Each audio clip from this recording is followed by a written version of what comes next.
Kwenta mo na sa kanila kung ano yung prank na gagawin mo o ginawa mo. Ay, Sob, si Princess ang nag-prank ngayon.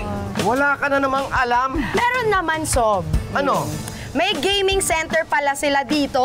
Gaming center. Hindi kayo. Lahat ng inaano mo puro pasarap, puro pasarap. Mabuti pa panoorin na natin to. Princess, ano ang nangyari?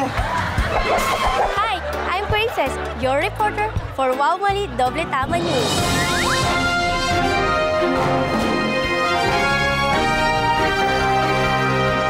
Ma'am, pwede ko po ba kayo may interview lang for TV5 po? Ay, ma'am, sa TV5 lang po. Survey lang. Survey lang po. Upo rin ako dito. Ay.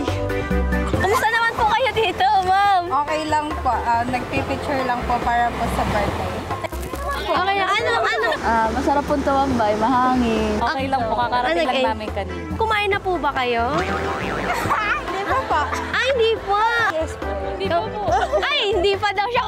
Kumain po muna kayo bago dito. Yes po. May baon po kaming mga pagkain. Hindi pa po. After po nito, tsaka po kakain. Kayo po ba, ilang beses kayo naliligo? Araw-araw po. Lalo na po ngayon sa po.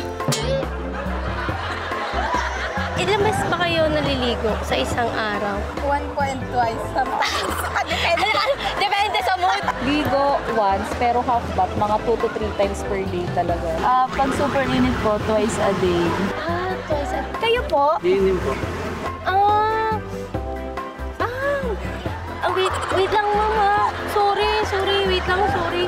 May iba akong nakaamoy, ma'am, sorry. May something, may nakaamoy po ba kayo? May nakaamoy po ba kayo? Something fishy.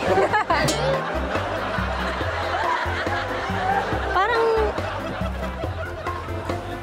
may something talaga. Wait lang. Wala ba kayo naaamoy, guys? Wait lang ha, papakat lang ako.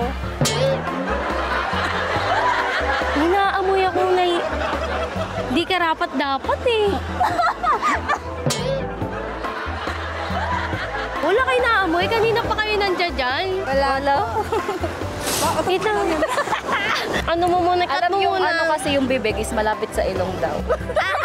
Naalala ko, nagpadala yung lola ko. Tuyo. Thank you. Ayun, t-shirt ko, yung t-shirt. Ay, t-shirt pala. Oo. Nasa Wawali po kayo. Yun pala yung pinadala. Pinadala sa akin. Eto, buksan mo kaya yan. Kung ano kaya yan. Wow, mali. Mali, nasa Wawali po kayo. Alam ko na kung ano yung mabaho. Open mo nga kung ito ba yun? Ano yan? Nasa Wawali po kayo. Nasa Wawali po kayo. Kuya Jose, nawaw namin. Kuya Jose!